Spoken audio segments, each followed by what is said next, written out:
Pak Suryanto, bagaimana hingga saat ini update jumlah warga terdampak erupsi Gunung Semeru? Jadi BNPB juga dari sejak tadi terjadinya erupsi terus melaksanakan pendataan, Mbak. Jadi saya ulangi lagi sama seperti yang disampaikan oleh Bupati maupun tadi dari Kompas TV ya, ada 1979. Tetapi itu data awal, Mbak. Setelah 14.30 sudah berangsur-angsur para pengungsi ini kembali ke rumahnya masing-masing. Nah, ini tentu saja kami akan laksanakan pendataan secara terus-menerus. Untuk sementara memang ada di 11 titik. Tadi di Desa Penanggal itu ada 131 jiwa, memang betul seperti yang tercatat di kami. Tersebar. Nah, yang terbanyak ini catatan dari kami ada di kantor Kecamatan Candipuro. Ini ada sampai 600 jiwa. Saya langsung berkoordinasi dengan Pak Bupati barusan terkait dengan kebutuhan logistik yang diperlukan. Memang sementara 1-2 hari ini pemerintah Kabupaten Lumajang sudah siap, tetapi karena sudah menetapkan status tanggap darurat selama 14 hari, pemerintah pusat juga akan turun segera dalam kesempatan pertama. Tentu saja pemerintah pusat turun ini dengan membawa bantuan, baik terkait dengan anggaran maupun logistik yang diperlukan.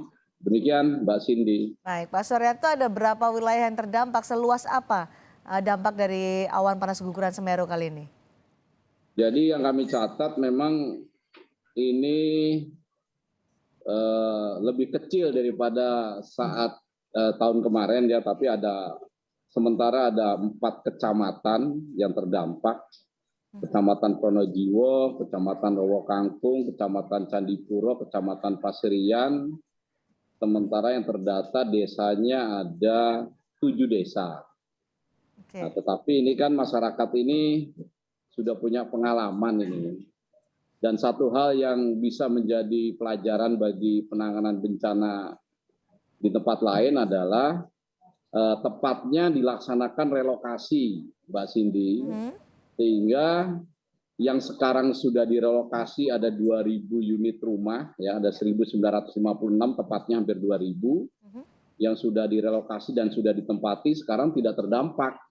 Meskipun pada saat kejadian APG tadi pagi juga masyarakat mungkin karena gelap begitu melihat dari jauh juga ada awan panas guguran, mereka pada panik ya, keluar dari tempat pengungsian, tapi sekarang rata-rata sudah kembali. Dan kalau kita lihat penjelasan Pak Bupati, Kamar Kajang itu memang sebagian pengungsinya sudah direlokasi, sehingga pada saat dapat dampak yang lebih besar sekarang itu untuk dusun Kamar Kajang, ya alhamdulillah masyarakatnya tidak ada yang menjadi korban. Demikian. Jadi sudah tidak ada lagi yang berada di zona bahaya sampai malam ini ya, Pak Suryanto? Tidak ada lagi yang di zona bahaya, dan memang yang harus diwaspadai kan ini musim hujan. Ya. Hujan ini membawa lahar panas menjadi lahar dingin, langsung turun ke bawah ke tempat-tempat aliran lahar.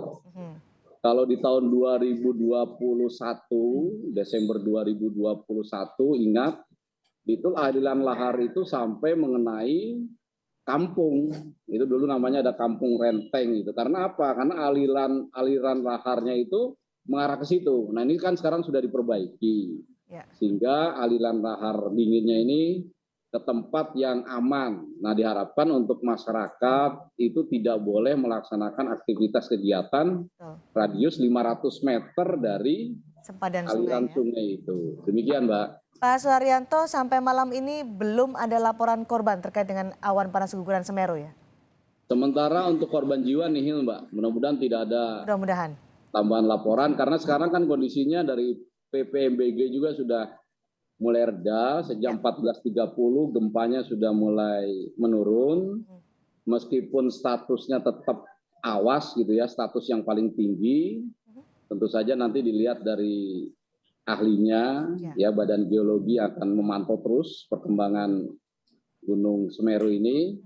Mudah-mudahan tidak terlalu lama bisa kembali ke tingkat yang lebih rendah, yaitu siaga atau waspada. Demikian. karena masih statusnya awas, apa kemudian yang akan menjadi strategi dan skema yang akan dilakukan BNPB malam hingga esok hari, Pak Suryanto? Yang pertama tentu saja kami akan segera datang mendampingi pemerintah daerah terkait adanya pengungsi. Kami pastikan kebutuhan dasar pengungsinya ini terpenuhi. Oke. Kalau tadi logistik begitu ya, Ya. mungkin yang lain-lain seperti selimut, tempat menginap, kemudian karena ini pengungsian tidak terlalu banyak, Mbak, tidak perlu dibangun tenda-tenda seperti di Cianjur begitu. Ya. Mungkin dengan menggunakan fasilitas seperti balai desa, pendopo, kantor kecamatan ini sudah bisa menampung seluruh pengungsi.